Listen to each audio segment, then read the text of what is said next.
Thanks, guys. You're welcome. Hello. Okay. We'll go ahead and get started. My name is Kelly Nystrom. I've been licensed since November 2020. In that time, I've closed 23 transactions. Prior to starting my real estate career, I owned a timeshare exit business where we negotiated with resorts to feed back timeshares. I don't recommend that industry. It is terrible, and I got burnt out on it. I have my title insurance license, so real estate just seemed like a natural transition. Prior to that, I've been in sales since I was 18. We are going to go over, well, battery's dead. No. Do we have another battery? Does it say? No, that's the laser. You have to. Huh. Thanks, Brian. All right.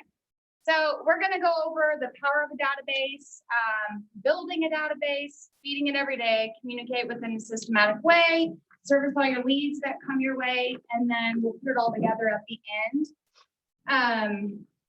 Have any of you taken any of the other power sessions? Same ground rules. We're adults. Skip it. So we're going to start with a 10-minute activity. You're going to write down the lead generation activities that you've done in the last 24 hours. Once you write that down, we'll kind of discuss and see what the most difficult part is, what your obstacles are, and how we can change that. I'm going to set a timer.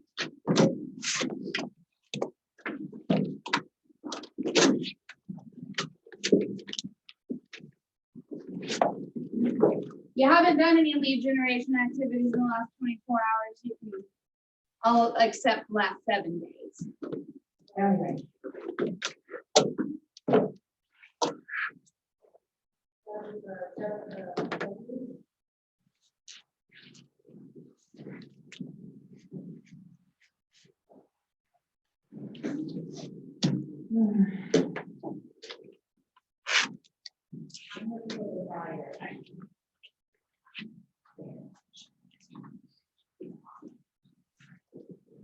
Yeah, I can.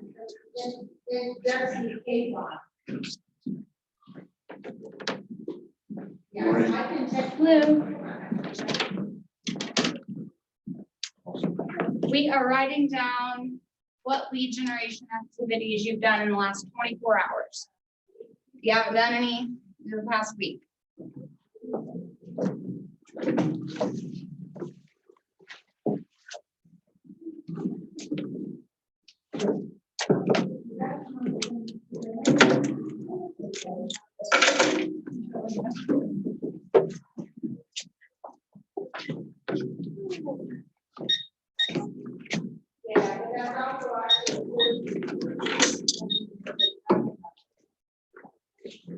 So we're writing down the lead generation activities you've done in the past 24 hours.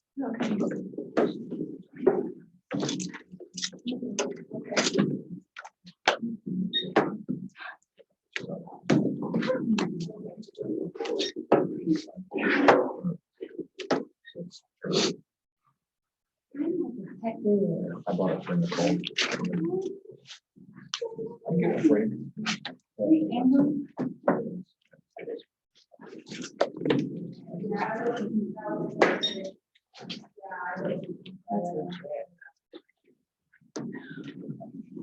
Brought everything.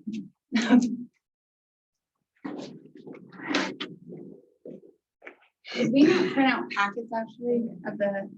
They were shared through online.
Anything we did for regional was past week.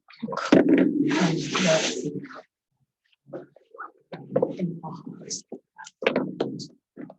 Those students are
We have about 3 minutes.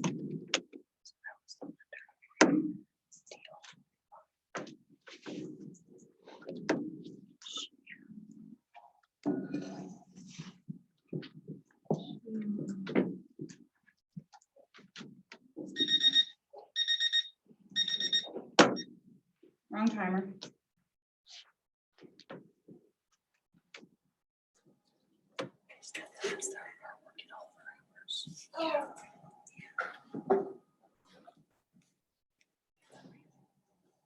Does everybody have theirs written down? Anybody still working on it? All right, does anybody want to share some of theirs? Yeah, Well, I've told a few friends that I'm going back into real estate. And I've been working on my email list yesterday. I've come up with 210 contacts so far on that's email. good. What's your strategy with your email campaign? I have a book that I'm getting them out of. Okay. Friends and family and acquaintances and people I've stayed up with through the years. That's good. When did you get back into real estate? Last Friday. Oh, wow. Okay. I like- Anybody else have any lead generation ideas or anything they've done in the last 24 hours that's been effective? Yes. A conversation with my dental hygienist about refinancing and selling her home. Those are the kind of contacts people generally don't think about. What'd she say? They're her dentist, dental hygienist. She talked to them about, refinancing and buying a new house. So here's a good quote from Zig Ziglar. You're out of business if you don't have a prospect. The heart of your business is going to be your database, and the heartbeat of your business is regular contact with your database. It's going to be used to track your leads, your interactions with them, and assign them to appropriate marketing plans. How many of you are using a database? Do you use it every day? No.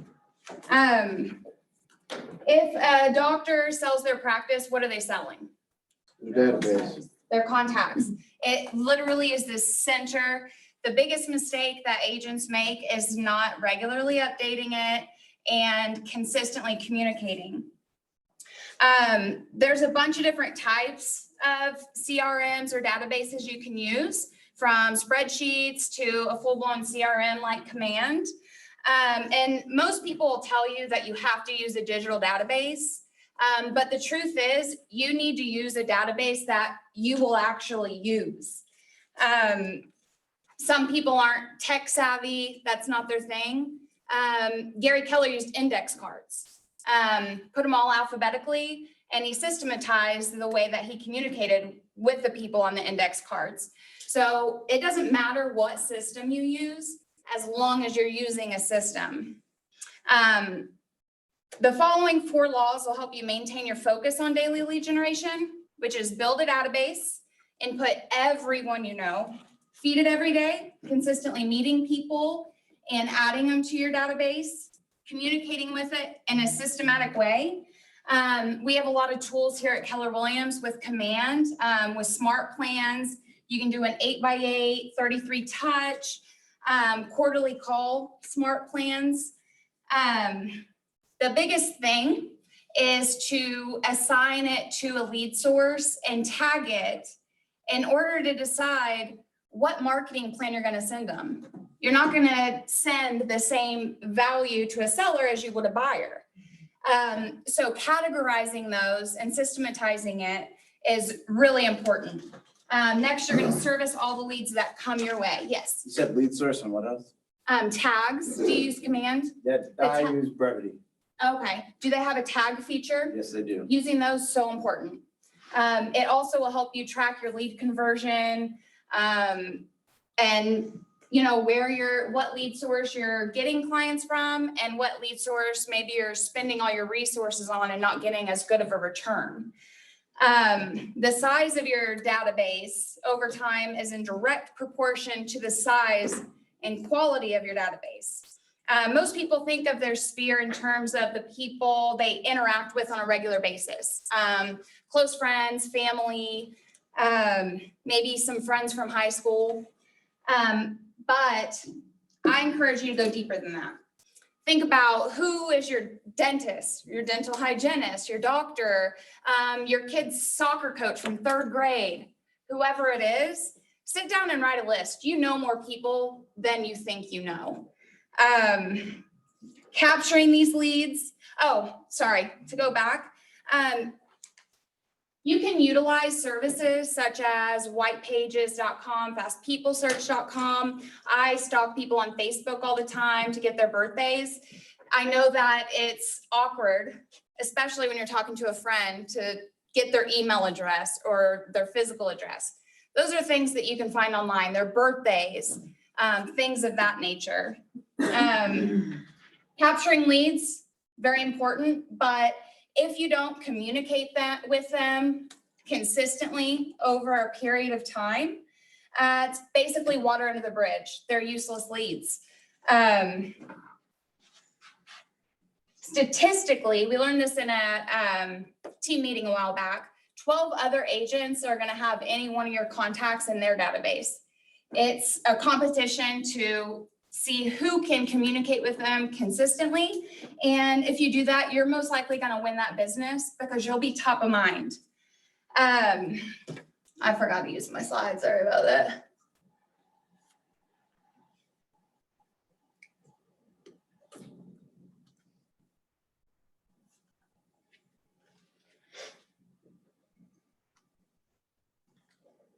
Okay, so we have two different categories of contacts in your database. You have your haven't mets. These are people that maybe are leads from a Facebook ad, somebody in the grocery store, anyone that you haven't met, the general public, you're targeting them, have never had a conversation.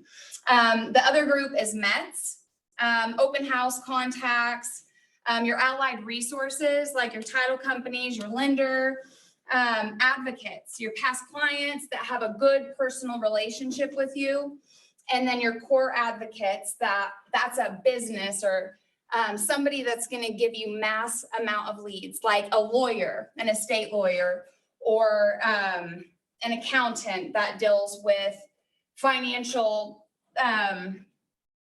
advisement to somebody and they may need to sell their home. What's an example of how a MET could lead to new business? Somebody who's in their sphere. They know a realtor now, and Right. they can refer you. What's going to put you over the top? Most people know at least 5 agents. Why are they going to think of you? Consistent contact and always contributing to them. Exactly. Do you think a personal relationship factors into that? Of course. What's an example of how a haven't met could lead to referral business?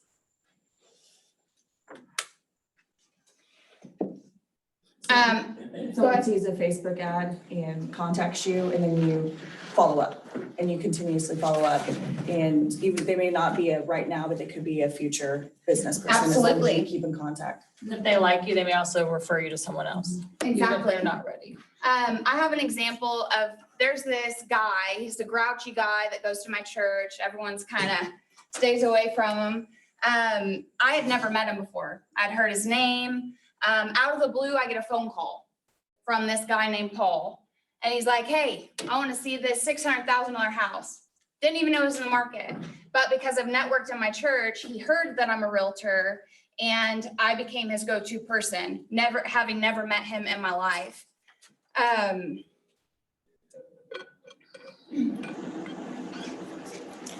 large should your database be? METs, it assumes a 12-to-2 conversion rate if you put them through an 8x8 and subsequently a 33-touch program. Does anybody know what an 8x8 or 33-touch program is? Okay, an 8x8, you are going to put them through you're going to contact them consistently every week for 8 weeks and the purpose of an 8x8 is to build a relationship. Once you've gotten through the 8x8, consistently called them, you're going to put them on the 33 touch. That is going to give you contact over the next year. The purpose of it is to maintain your relationship. Haven't Mets assumes a 50-to-1 conversion rate. So that means you have to have 50 people you haven't met in order to convert one client. Has anyone completed a 411 or a GPS? Okay, a 411 GPS is going to tell you how many leads you need per year to reach your goal. It helps you drill down and figure out what your conversion rate is and how many leads you need to be in constant contact with in order to meet your goal. Now, it takes 2 to 5 years of consistent communication to ensure hitting that 12-to-2 ratio on your METs. That means that if you are just starting out, your sphere it can't be your one lead generation source. It's going to take time to build that. So you need to find at least 2 lead generation systems that play to your strengths. You don't have to door knock or cold call in order to get business. My strategy has been to network, meet as many people as possible. One way that I meet new people, everyone has an acquaintance that you've talked to, say hi, but never had really an in-depth conversation with. Every week I invite one of those to lunch or coffee, build a relationship from there. That's how I've grown my sphere. I'm from Oklahoma. When I got into real estate, I knew no one. And I just met as many people as possible and have grown my sphere. It's a pretty large sphere. Now, if you input 10 new contacts each week into your database, you'd have 2,000 contacts in just 200 working days. If you've done bold, it's a really good way to jumpstart. Amy, you took bold, didn't you? You didn't? Who's taken bold? How did it change your business? Our database went from 150 to over 700. And how? How did you do that? We actively contacted everybody we knew on Facebook. What kind of value did you bring them? What did you say? We started that by just kind of an opening the door conversation by getting their address to send Christmas cards and then. Oh, that's a great idea. Consistently contacting as many people as you know, that's how you're gonna grow your database. And you have to bring them something of value. You can't call someone up and say, hey, do you know anyone that wants to buy or sell real estate? People don't wanna be sold. How many times have you been to a car lot and avoided the salesman as long as you possibly could? People don't want a salesman. They want a regular person with expertise that's going to guide them. Classifying your haven't mets and mets. The idea is to continually meet people and then build a relationship over time. But how do we go about building a lasting relationship? The first step is to find a genuine need and to serve that need. That need does not have to be real estate related. It can be anything. Connecting them with a professional to mow their lawn, whatever the case may be. A good way to know if you're on track to building a genuine relationship with someone is if you can spot a need. If you don't actively listen to them and care what they have to say, how are you ever going to know how you can serve them? Showing them that you're not just a professional, but not just showing them who you are professionally, but also who you are personally. How are they going to care about you if they don't know who you really are? People do business with people they like. And if they don't feel like you have a genuine friendship established, you serve only one purpose in their life: real estate. Once that transaction is over, you no longer serve a purpose in their life, and it's unlikely that they're going to remember you a year down the road when they have somebody that wants to buy or sell real estate. Does anybody have an example of how they've personally impacted a client's life in some way, whether it's real estate or otherwise?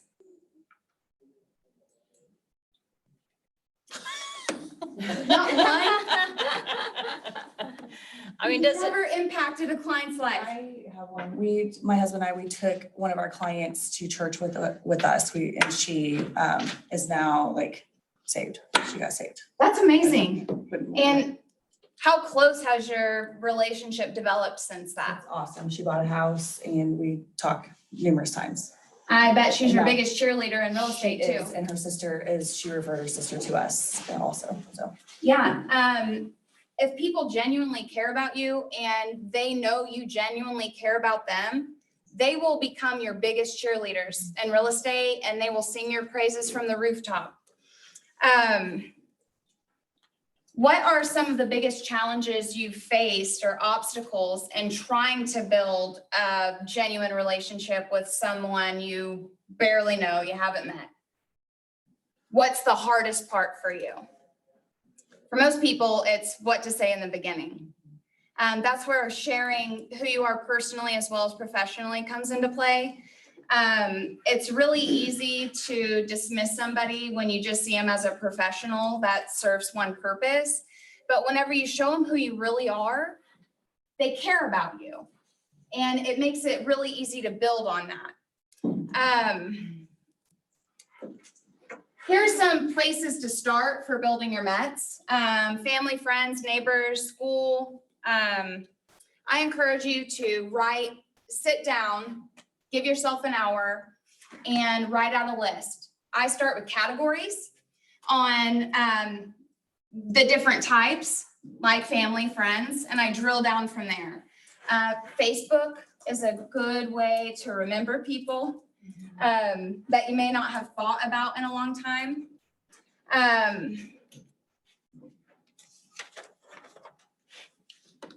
So we're gonna do this exercise for 15 minutes. You're going to write down people you haven't maybe thought of, just like I said. And we're gonna have a competition to see who can get the most names. Go.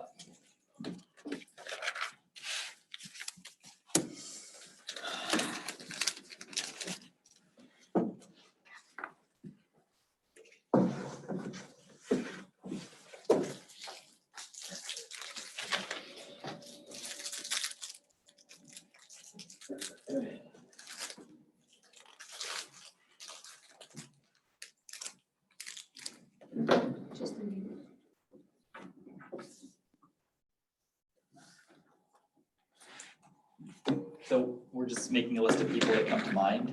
People you know, people you may not have thought of. Who's your doctor? Who's your dentist? Friends from high school, anyone. Try and focus on people you don't have in your database already.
You got about a minute left.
All right, how many did we get?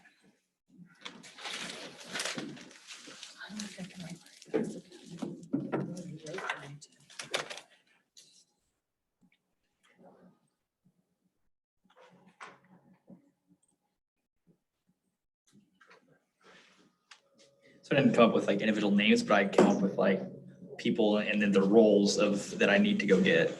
Okay, that's good. You just sit down, write them out, and then add them to your database. And then do what? Communicate, exactly.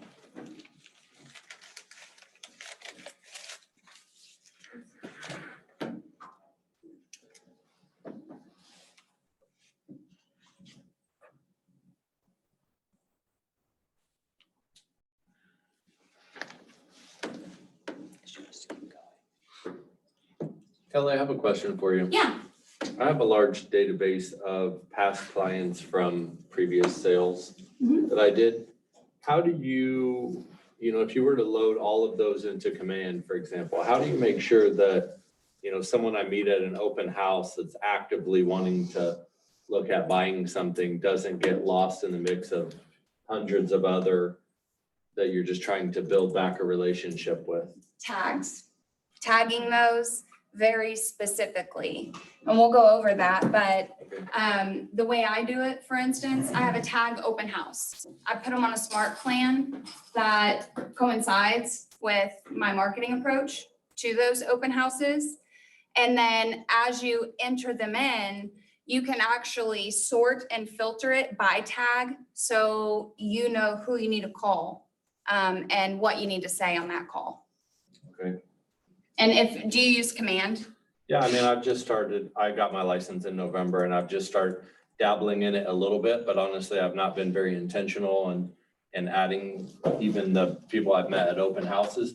to command. I guess I need to sit down and really dive deeper in it so I can get more comfortable with the smart plans and other things. So obviously I know the further I get into this and have not done that, then the more at a disadvantage I'll be. Right, then you're gonna have a big list to input. If you need some help with command, I'll give you my number after we're done, and I'd be happy to sit down and show you some tips and tricks. Okay. You can actually load all of your contact information in an Excel spreadsheet and upload them. Okay, and that's how I have it now. It's in an Excel It's easy spreadsheet. to send it to Scott Leroy, because I tried to do it That's from my true. iPhone to Excel and then upload it, and it kept giving me errors, so I just sent it to them, and they got it done in like 20 minutes. Yeah. And then you just go in there and go through it and tag everything, and then you want to put them on a smart plan, put on a smart plan. That's the easiest way to do it. Yeah. For me, that was, so. You can also sync up your iCloud on your phone and upload all the contacts that are in your phone. I do recommend turning off the function of syncing your command with your phone, because you'll end up with about 10 contacts. It's really fun to clean up. I made that mistake. And if you want to know how to do that, get with me after and I'd be happy to show you. Thank you. I mean, did you have, Amy, Maria, did you guys have a pretty good list? I'm at like 60 and I only made it to the Cs. I'm Yeah. realizing, because I have past businesses as well, and I've gone through all of those databases. That's all in my database. I'm realizing I don't think I ever went through my phone. I'm like, oh my God, all these people I know for a fact are not in my database that I'm writing down. So Get them that's in my there. aha for the day already. Now you have lead generation activities for the next week. We'll move on to building your haven't met database. There are several sources you can get lists from. Title companies are a good place to start. They can provide you a wish list of contacts, free of charge. They may also agree to co-market with you. Same goes for lenders. Third-party vendors, you can purchase leads, but you don't really need to. CRS has a prospecting function that you can target a certain neighborhood, demographic, whatever criteria you want, and actually export that data, which is a really good, I've done some farming that way. Lenders are another one that may co-market with you. That means that they will split the cost of your mailers.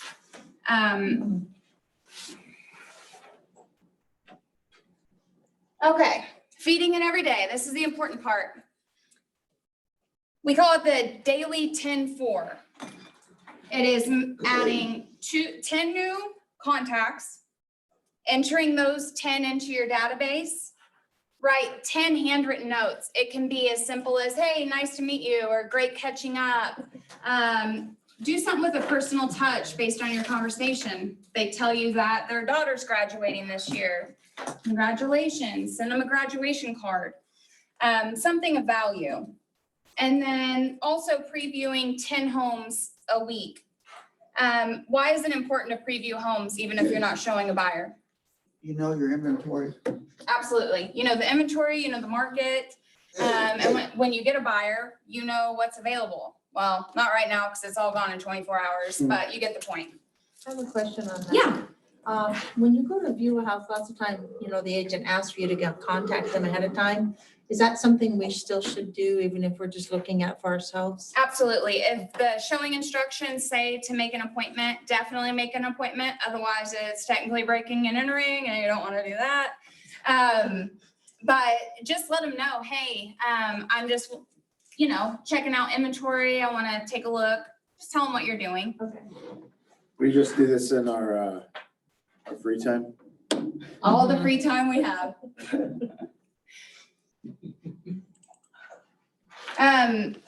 Who all time blocks? Who all sticks to their time blocks? No choice. I'm a this too. Yeah. I got some really good advice from a MAPS coach. I was failing at time blocking because I made the mistake of trying to time block every minute of my day, and you set yourself up for failure that way. What he suggested was time blocking the first 3 hours of your day, from 8 to 11, whatever works for your schedule. But that's your lead generation time. And he made a good point that the rest of your day will just fall into place. Let me figure this out. I don't know what I did. There we go. Now, how do we expand our METS database? If I can get to this. What are some ways that you can feed your METS database?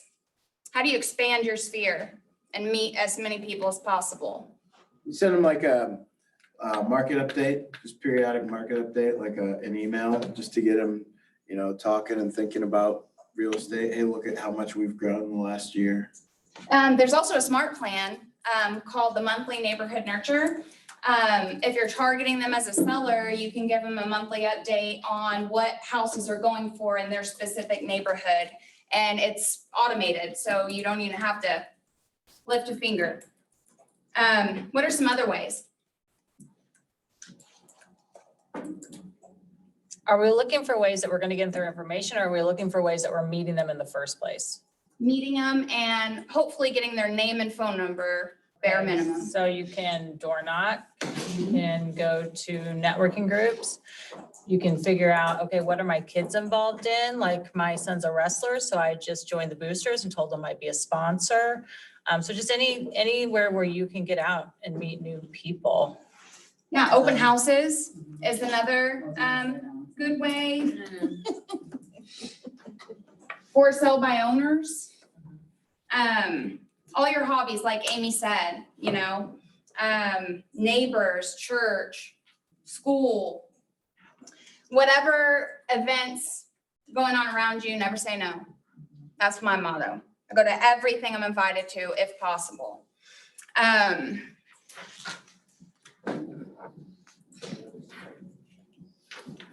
Okay. What information do you gather? What's the important stuff? Obviously, the bare minimum, name and phone number. But you want to know whether they're a potential buyer or seller. You want to know their timeline. How quickly do they need to sell or get into a new home? Their spouse's name, pretty important. They're going to be involved in any transaction, so you want to get to know them as well. Their personality profile. I keep detailed notes in Command of every interaction I've had with them, and also things I've noticed about their personality type. Once you get hundreds of people in your database, you're going to forget what these people are like. And that their kids graduating, or that, variety of things, whatever's going on in their life. Make notes of every single interaction you have with them. It'll come in handy later on, I promise. It'll also give you something of substance to talk to them about when you're making your touches throughout the year.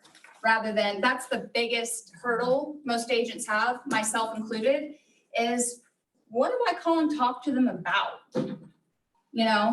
So your past interactions will give you little nuggets that you can build on.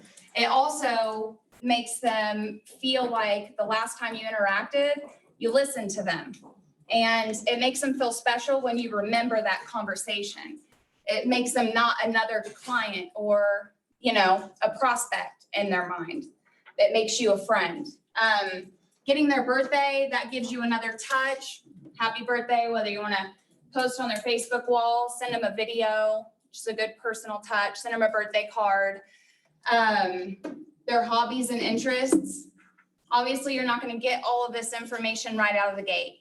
It comes with time and building that relationship, and it'll just happen authentically, naturally. Also, their children. Again, and that people love talking about their kids and talking about themselves, so let them. Okay. Nobody has their packets printed out, right? We're gonna skip this then.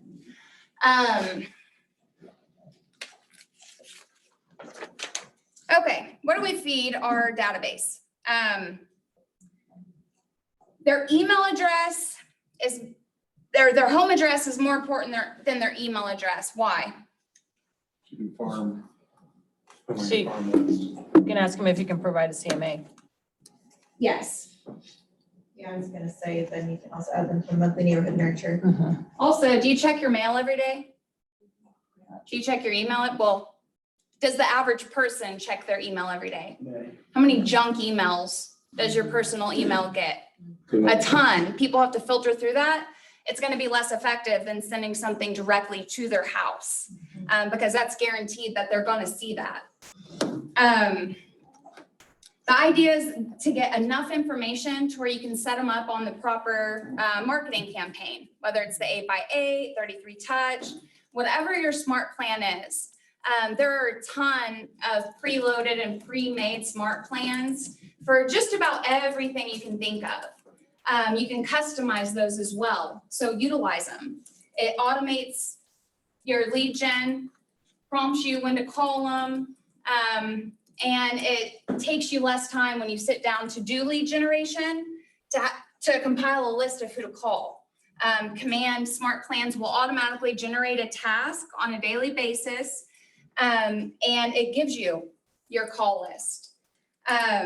You don't want to spend the first hour of your lead generation time preparing to generate leads. You want to get in and do it right away and utilize the entire 3 hours.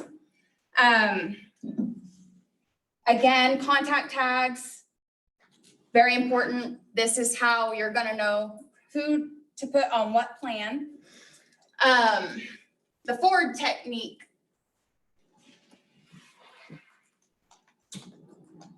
Oh, did I skip it? There we go. Oh, we already did that. Okay, sorry.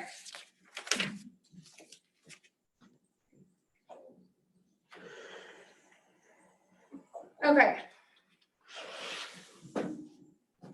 Once you have your database set up, you need to systematize the way in which you communicate to it.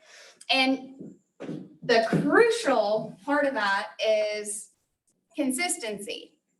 If you're binging all over the place, doing a little bit here and there, you're not going to be as effective as systematizing it and doing the same thing every time. A big mistake agents make is trying it for a month or two. They don't get any leads and they give up and they change their tactic. You're not going to get immediate results.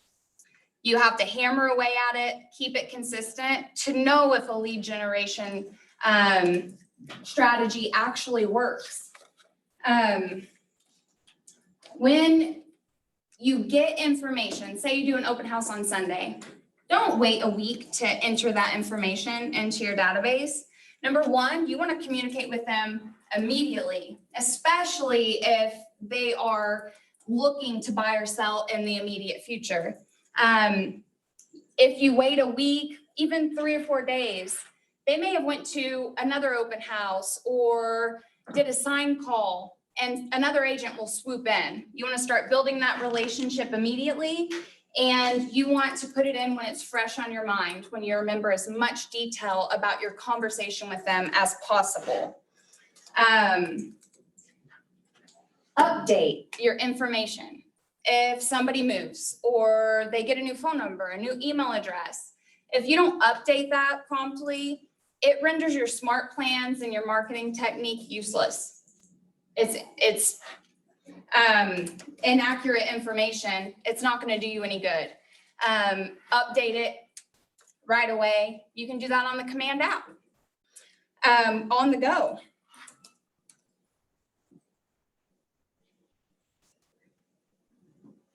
After you speak with them on every touch, make sure that you're updating notes in your system. That way, again, whenever you talk to them a month later, you will have that information to build upon.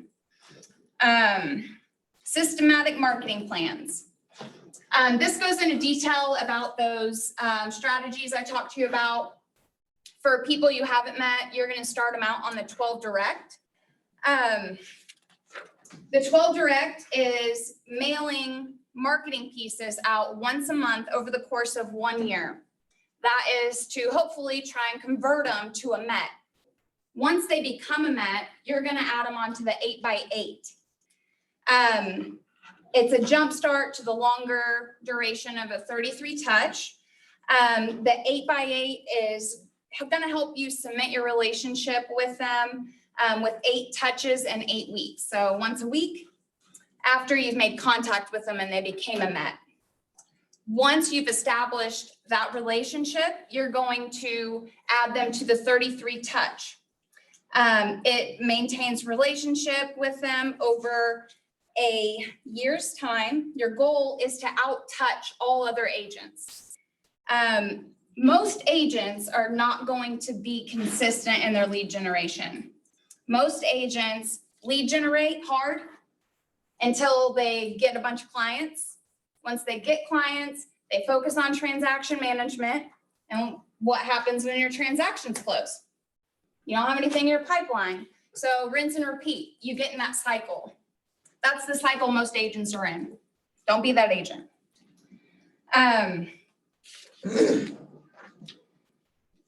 The 8x8 is going to be a combination of a personal visit, whether it's lunch, coffee, whatever the case may be. It's going to be a phone calls, items of value, whether you want to drop it off or send it. And then you're going to do a handwritten note. There are services in which you can have it printed and handwritten, but here's the problem. I've received 3 from 3 different companies with the exact same handwriting and the exact same graphics. You don't want that to happen, because what does that tell that person? Just They a were on a number. mass list. Just a number. Exactly. It takes away the personal element to it. Items of value are things that you can provide to potential clients that will have meaning and be important to them. This is an instance where your contact tags come in handy. You can categorize them based on what's important to them, whether they are looking into getting refinance, they're a seller, they're a buyer, they go to your church, they are really into baseball, whatever the case may be. Drill those tags down very specifically so you can provide that item of value.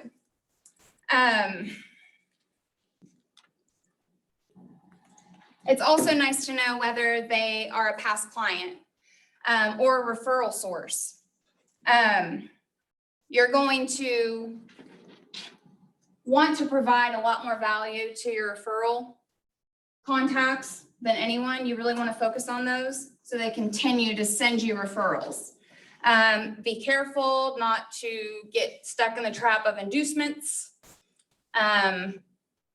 giveaways. You have to be careful with giving them an item of monetary value.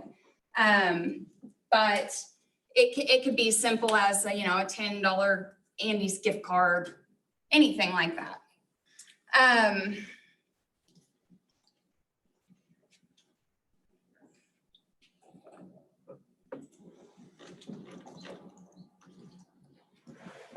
Most agents tend to underdo your lead generation.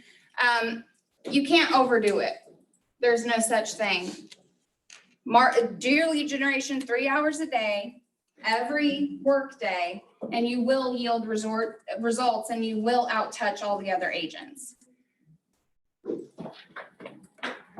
The benefits of systemization, that helps you with your consistency 1. It's predefined. You don't have to come up with something every time you need to call them. It's all automated and it's repeatable.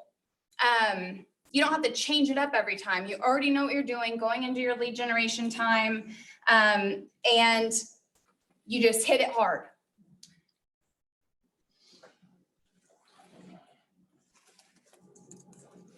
Here are some suggested items of value.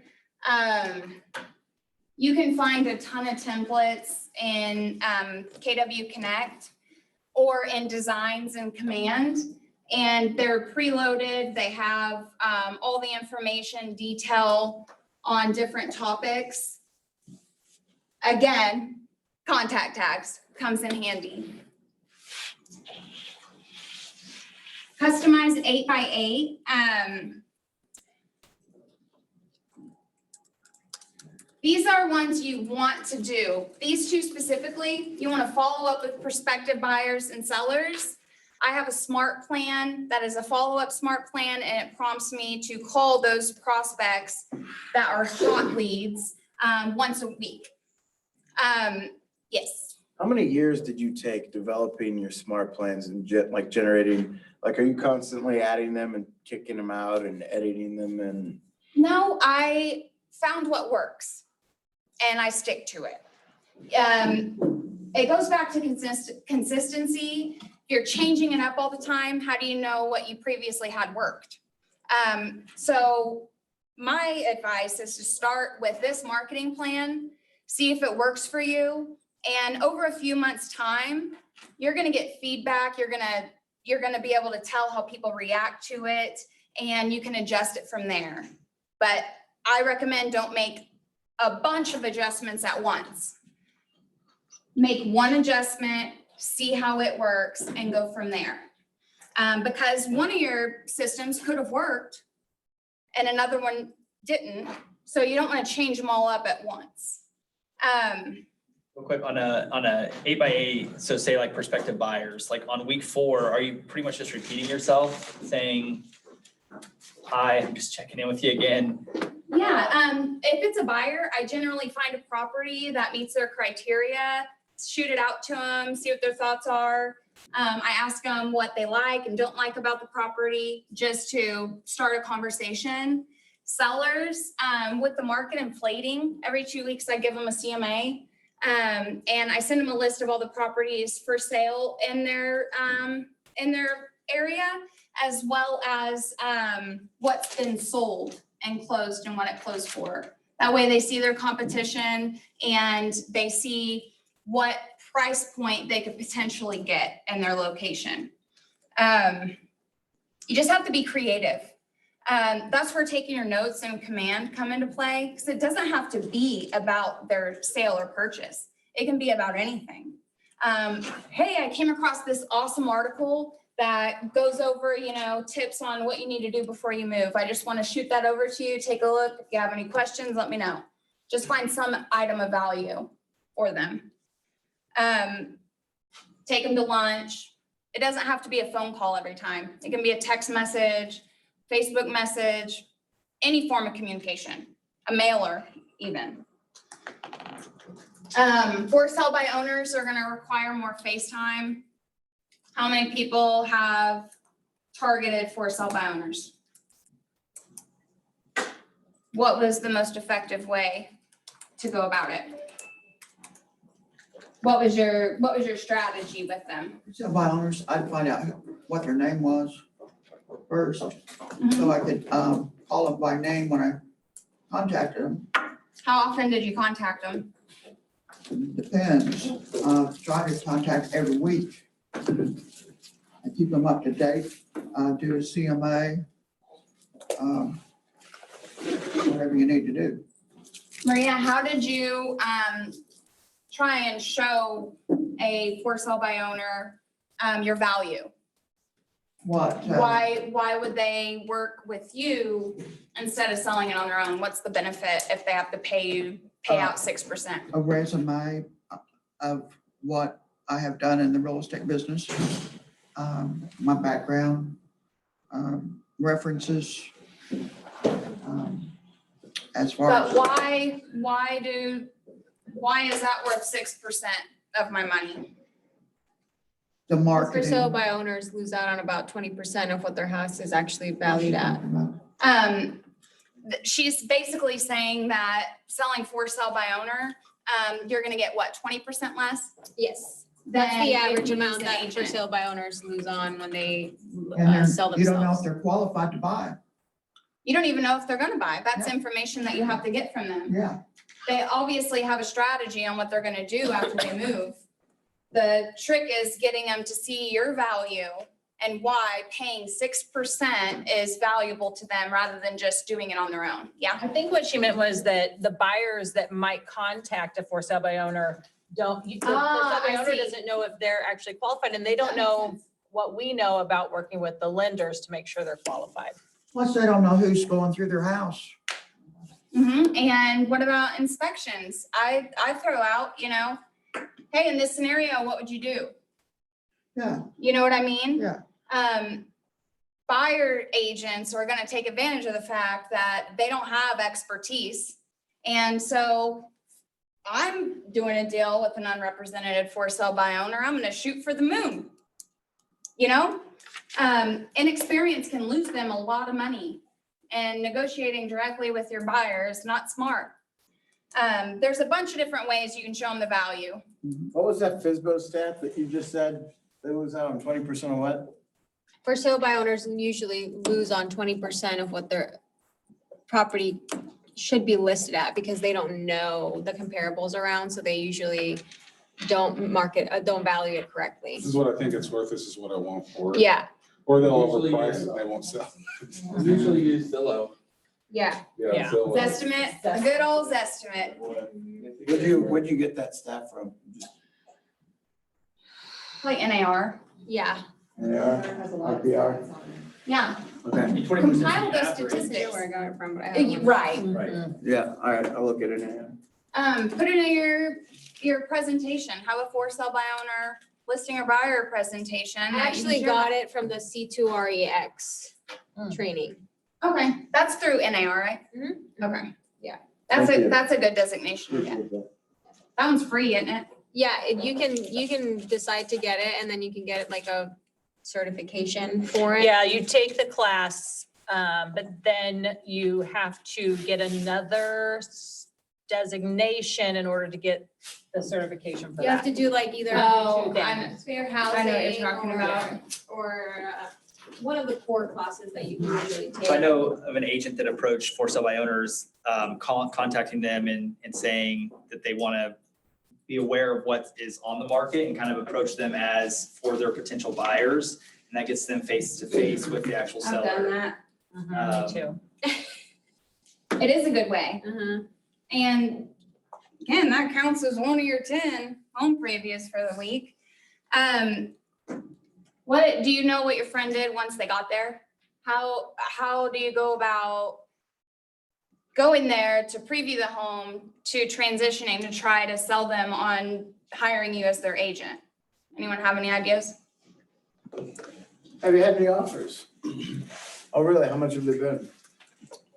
How many offers? Okay, all right. Do you think that's high or low? What do you think your house is worth? Do you really think it's worth that much? Start qualifying them. Showing them the areas in which they're not the expert. Let them come to the conclusion on their own that they need a realtor. Run the river dry, run the river of whatever they're saying dry until you can go, I can replenish that and even more. I have more to offer. What does no mean in sales? All right now. Not right now. You gotta just be persistent. They're gonna be very defensive in the beginning.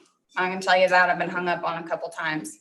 But watch, you'll call a for sale by owner, not follow up. A week later, you'll see it listed with another agent. That's right. They're the ones that called repeatedly to get that business, even after hearing no.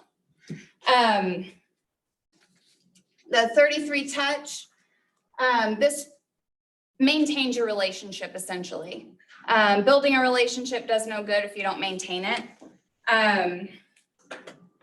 The 33 touch consists of 14 mailings, letters, cards, emails, drop-offs, whatever you're most comfortable with, whatever suits your personality style. 8 of the touches are gonna be thank you or thinking of you cards. That's a good follow-up for, you know, a phone call or whatever the case. If they're a referral contact that has sent you business, thank you for that. Whatever. 3 phone calls, 4 personal observance cards, birthdays, anniversaries, Mother's Day, Father's Day, etc. 4 touches will be holidays, Christmas, New Year's, Thanksgiving. Any questions on this and how to go about executing it? Why is there a line through holidays? Is that no longer? I'm assuming that's a mistake. So is this in command? Yes. It is in command. Just search 33 touch. There will probably be several with different verbiage in each one. You just click edit and you'll see the different steps along the way. What would be the difference between this and the 36 touch to convert? The what? What would be the difference between this one and the 36 touches to contact? I think it is just different combination of touches. And there's a specific number, algorithm, if you will, of how many times you need to send a mailer. It just gives you specific instructions on what value or the method in which you're communicating with them. Every touch should include a reminder and instructions on how to give you a referral.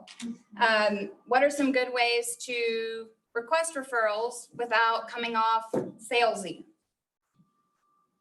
New in the business and need their help. That's a good one. Asking for their help is really effective. How many times has someone reached out to you and wanted help with something, be connected with a contractor, whatever the case may be? You want to help, right? It's just innate in humans to want to help other people. That's how I get a review from every one of my clients. I tell them it'll really help my business, and they're happy to do it. Right. What are some other ways that you can ask? Say the question again. How do you go about asking a contact to send you referral business without coming on as a salesperson? Really say never I ask have a people. lender that's given me a bunch of their flyers. So like, for example, with the VA program flyers, I'll just I'll say stick something it funny in my like. card to them and say, Tell your hey, I hope friends. you're doing well. I really want to give back to veterans. Do you know any veterans that can help with this program? Brilliant. Did you hear? She has flyers from her lender and she sends that out with whatever item she's sending her letter. And she says, hey, we have this new program. I would like to benefit veterans. Do you know any veterans that are looking to buy? Update the community information on real estate. Again, be consistent, be personal, be long-term, redundant, I know. If you do this year after year consistently, you're gonna reap huge benefits.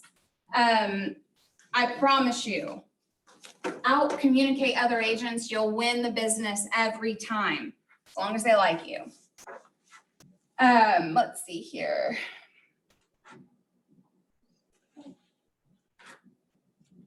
This is going haywire. Okay. Establishing a personal presence. You can host events. I don't do events. Tish, you've been involved in a lot of events. How did you guys do that? So I reached out to our database, past clients, and then extended the offer if you want to bring family or friends. Had a sign-in sheet, ask questions. Do you guys want like a free home evaluation? Are you thinking of selling? Just some kind of prompting questions when they check in at the event. And then a follow-up. Most always they would bring like a friend or a family, or we would post the pictures and they would share the pictures and people would say, oh my gosh, where were you? Where was this? And then they take off with my agent through the event, and then it kind of, just kind of spirals. Did you do follow-up for the haven't mets that became mets, the friends that came along with a past client? Yes. How did you follow up? Did you send like a thank you card or? A thank you card and also a phone call to thank them. That's And then, smart. do you know anybody? And also we did a movie at the park. And so we picked I up remember just people that were with their kids and their dogs at the park and were wondering what was going on. And we just invited them over to grab something to eat and got their email address and. And your invitation was really cute. You don't have to spend a ton of money. Do you know what your budget was for that event? Probably about, gosh, maybe 3,000. You got a good return on investment. Pretty thrifty, but yeah. One closing is gonna pay for the entire client event. And if they didn't make it this year, sorry you missed out, but be watching for it next year. That's a good follow-up. Consistency. Did you guys do that with a smart plan or? Facebook. Thank you cards. Speaking of Facebook, social media is also another great way to stay top of mind. But don't just post real estate. What do you do whenever you see somebody just posting about work all the time? Just keep scrolling. You want just enough real estate to remind them that you're a real estate agent. You want to look like you are, you're busy and you're doing a lot of volume, but you also want to incorporate in an entertainment factor and inspiration as well. You'll get a lot more views on a cat video than you're going to on a closed graphic for a transaction. But it's gonna draw them to your Facebook page though. Don't scroll. Exactly. You don't want them to think you're desperate for business, 100%. even if you are. Exactly. Branding versus junk mail. Too frequent emails are perceived as spam. I will unsubscribe if I get a ton of emails a week from one company. You want to maintain a physical presence. And you want to add some kind of value for the recipient, whether it's a neighborhood market update, whatever the case may be. Is there a?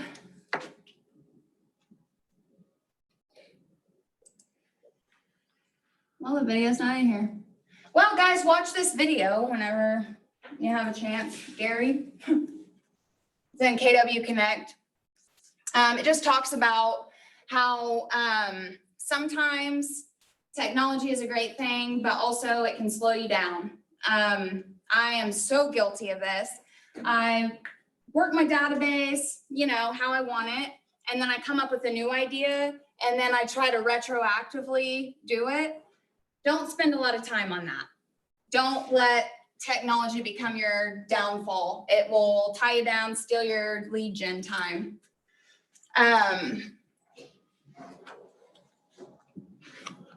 Okay, let's see if we have this.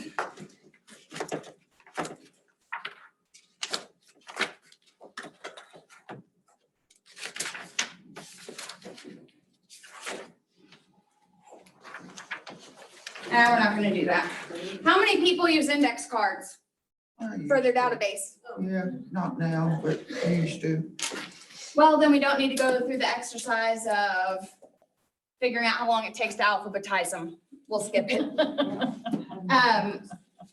So anybody tell me what the primary job of an agent is?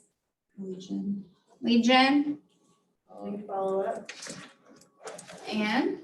Local appointments. Yep. Contracts and negotiations, script practice, role play. You got it. Here are some daily, weekly, monthly, and yearly duties. Obviously, some of these items can be leveraged out once your business can support it. But your daily duties are gonna be, well, there's no slide for it. You're gonna add X number of contacts. You're gonna figure out what that number is based on your goal and working backwards. If you need help doing that, see me after. I'd be happy to help. You're gonna manage new leads, keep appointments, make calls, write notes, send and receive emails, schedule follow-up activities, which if you're using a smart plan will be automated for you. Manage listings and closings and complete tasks.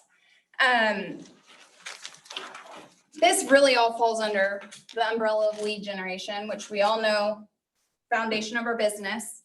Our weekly duties are sending letters, postcards, mailers, sending listings, service reports, make call to sellers, give them a market update, evaluation on their home. Over time, you're gonna have contacts who won't respond to you, have never done business with you, haven't referred anyone to you. Don't delete them from your database. I know personally, if I am marketed to by a company and I don't immediately need their service, I generally don't respond because I feel guilty for telling them no. So it's better to just not respond. There's a lot of people like that. So you're gonna stay top of mind, and whenever they need an agent or know someone that needs an agent, if you're consistently contacting them, you are gonna be who they think of. So don't make the mistake of deleting them or archiving them. Continue that conversation, because you're gonna convert them at maybe 2 years from now, maybe 5, but eventually they're most likely gonna become a client. So question for you on that, like if you have a prospect that goes a certain period of time without returning any of your phone calls, rather, are you putting them on some kind of other smart plan? 12 direct. So you, Start sending them mail pieces once a month. instead of trying to continue to call them when they're not calling you back? They kind of start over. So you kind of put them in a haven't met category since you don't have a built relationship with them, and just send them a mailer once a month. That way you stay top of mind, but you're not annoying them. Also, I probably should say, don't violate the Telephone Consumer Protection Act. If someone tells you to quit calling them, that is acceptable to delete them at that point. You don't want to fine. Your monthly duties, when you're going to send monthly mailers and emails, maintain contact records. Again, the emails will be automated if you use smart plans, which saves a lot of time. And then yearly duties, send out seasonal mailers, Christmas cards, things of that nature. You're going to review and update contact records that haven't been updated. You're going to find missing information. Review the effectiveness of your lead sources. If you don't track it and know what strategy is converting and what's not, how are you going to know what to do the next year and scale your business? And then develop and implement a business plan. How many people have a business plan? I know you would. I knew you would too. A business plan is a roadmap. Where are you going? How are you going to know if your lead generation strategies are effective if you don't track and assess the results? Properly following up and tracking your leads will determine what prospecting and marketing activities work for you. Number one, determine who is sending you business and who's not. Your people that need to go back to being haven't met on the 12 direct program. By tracking referrals, you can better reward those people that are sending you referrals and encourage them to continue doing so.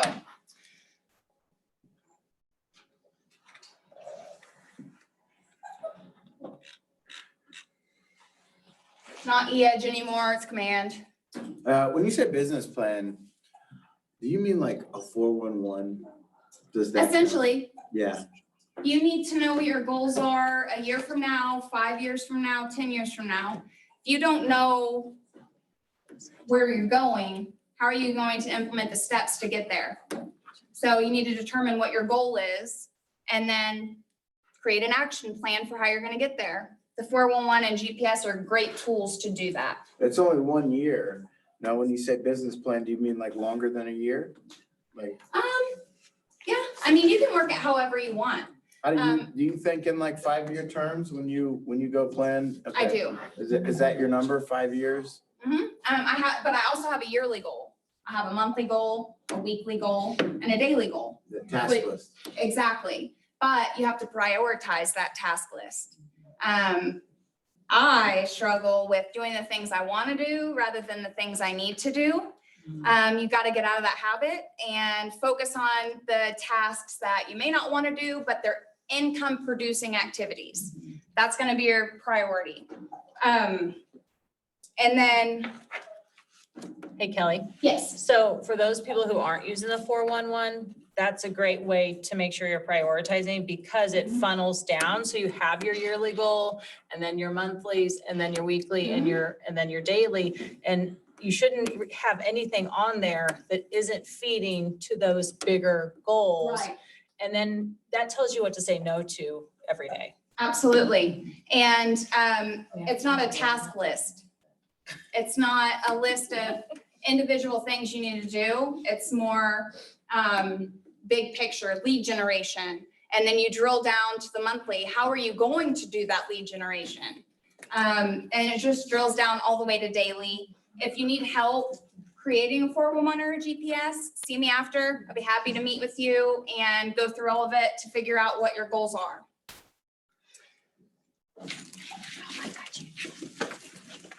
Okay, young fast track. You are gonna funnel. Leads are funneled into a single point of entry for the business. What is that point of entry? Your CRM. Everything's gonna be tracked in your database. You're gonna assign leads to the appropriate plan, or if you're on the team, it will be assigned to the appropriate team member. This is the point when you determine whether they're a haven't met, a met, and then what smart plan or lead generation plan are you gonna put them on? The source, you're gonna source those leads in order to calculate your return on investment for various prospecting and marketing activities. And then you're gonna track leads in order to ensure that customers are properly serviced and convert into clients.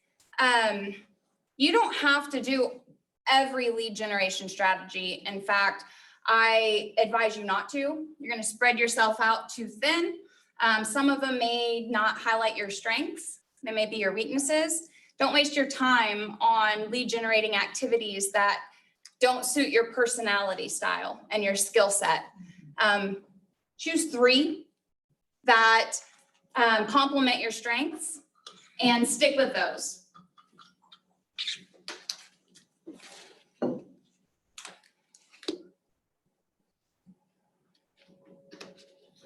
Okay, funneling leads. It's channeling leads from your various lead generation sources through a single point of entry. Like I said, your CRM system.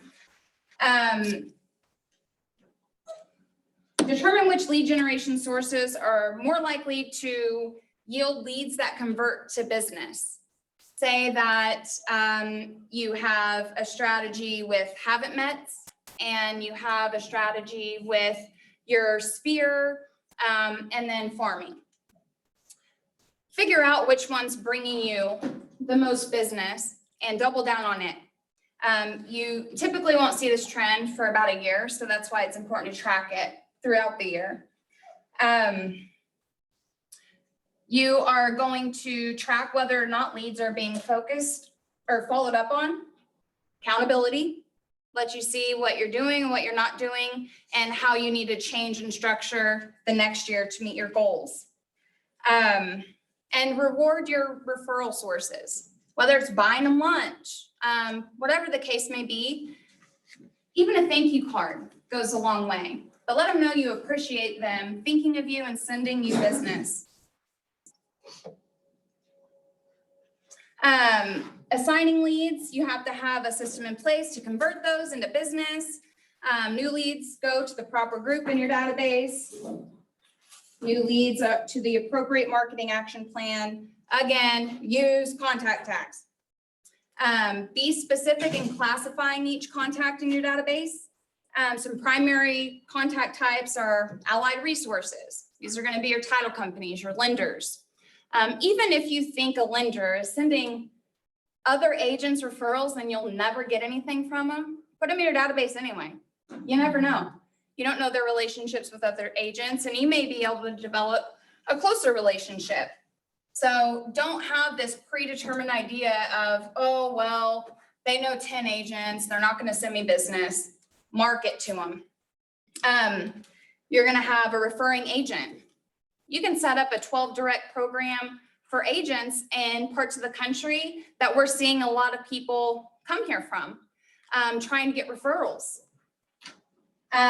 Investors, the year they purchase, whether they're seller or buyer, you get the point. Just drill down, be very specific on your tagging. You'll do the same thing with your lead sources, some examples, past client referral, agent referral, sign calls, open house, etc. I got a And- question for you. On the Yeah. lender one, what would you send to them? On which On one? like, you had your lender, I got like 3, 4 different lenders, people I've known for years. I would do a phone call. Just phone calls and Mhm. just, Ask them for updates in their industry, what they're seeing. Ask that's what I them did. for, There was something else to Yeah. add to that. just try and develop a relationship with them. That's all you really need to do. Show them that you're interested in learning Yeah. their industry. Most agents think, oh, well, the lending's the lender's job. They appreciate when you come to them and want to learn the process. It makes their job easier when you know what they're required to do. It helps you make it easier on them. Okay.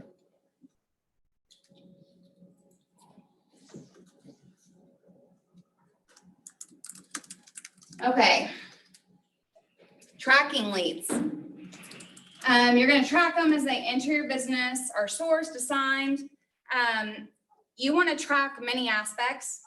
Lead follow-up, how often are you following up with them? And how successful are you being getting in touch with them?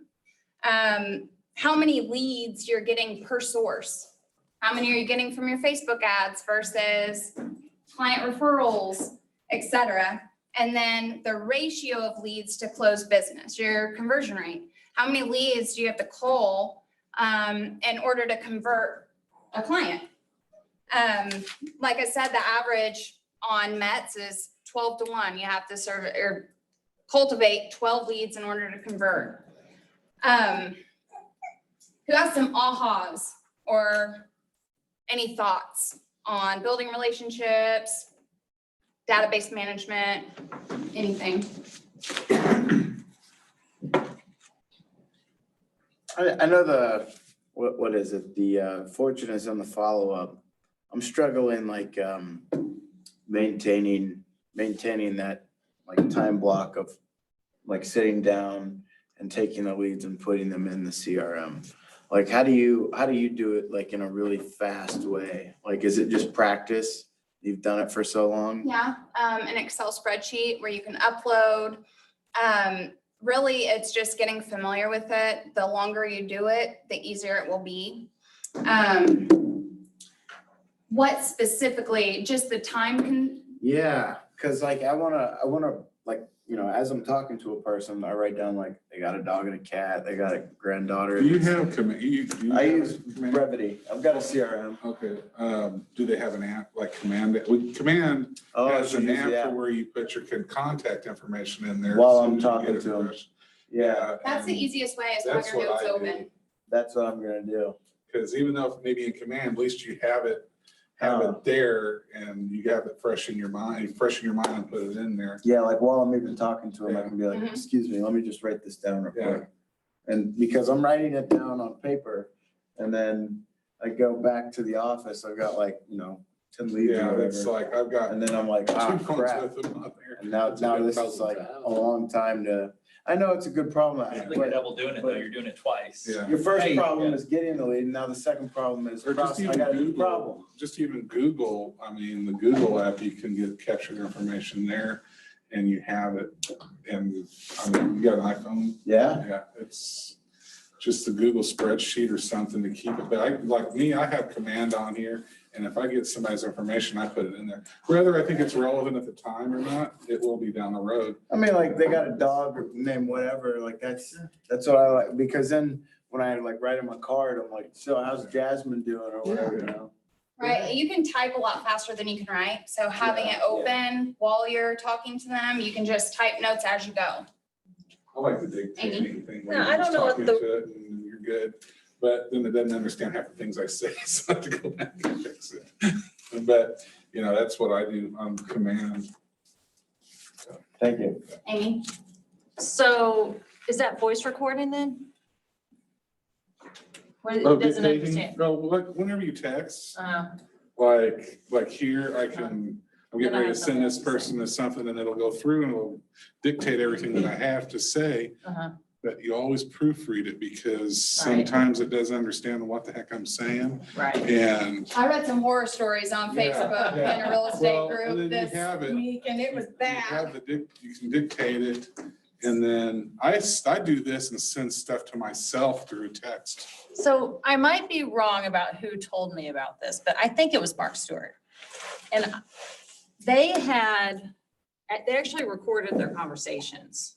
And I don't know what the rules are about. Missouri, one party state, only one party has to know, and you are that party. Okay, so they recorded their conversations because then they could go back and all of that information was there. Now, of course, then you have to listen to that conversation again, which is again, double timing. But that way it's capturing everything. So anytime they were calling leads, they were recording the There's a couple conversation. CRMs that let you do that. I think it's like Big Boss or something like that. There's a couple of them that let you do that. Maybe that's but- what it was. Follow up, boss. And then it may have been Chris Day then that told me about it. I think Mark Stewart was saying that he has his virtual assistant He does. listen in on the conversation. Yes, and that's what Dan Holt does too. She's always in his ear and then Yeah. just as she, like, so she controls Mhm. his computer virtually, like he doesn't have any control over it. And he'll just say, Chris should call, blah, blah, blah, or what's up next on the list? She'll call him and then he has to do the talking. And while he's talking back and forth, she's sitting there documenting Typing everything. And so he's just doing this the whole time. And then all of the information's getting put in the record. Mhm. And so, I mean, that's luxury. That's luxury. Right, so until you get to We don't have that, For a lot less than you think. yeah. Like that's- $1,300 a month, Mhm. right? But If you guys are interested in cyberbacker, you can give me a call. This is Brian. I just jumped on. I've got one too. yeah, Or to get does Brevity have an app? totally. I am way Talk ignorant to about it. text in your notes. Mhm. That's I'll work on annoying. that. Yeah, I never even thought about that. I've just been handwriting everything. That's my aha. Mhm. All right, anybody else have any final thoughts? Yes, Ted, So my husband. Hi, I'm Austin. I had a manager threw out an idea to me years ago that changed my world when it came to CRMs. If you can just make it a habit, whenever you're with that person and get all the information and stuff, just make yourself a new rule before you start your vehicle and leave. Put all that stuff in there right then and there while it's fresh on your mind. Then go to the office. That way you've got it all right there, and it totally changed the world because I had that exact same problem. I go back to the office and never do it. Beautiful. I knew I married you for a reason. Like I said, I text I'll text myself stuff all the time to remind me how to, because I'll walk out of here and half of it'll be gone. Yep, me too. I forget what I'm saying mid-sentence sometimes. Well, if there's no other questions or comments, I'll let you guys go a little early. If you need help with anything, command, your 401, I'll write my phone number up here. Give me a call and I'll be happy to help.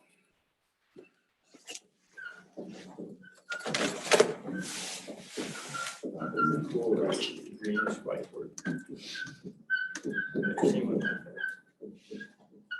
I'm so sorry, sweetheart. Sorry.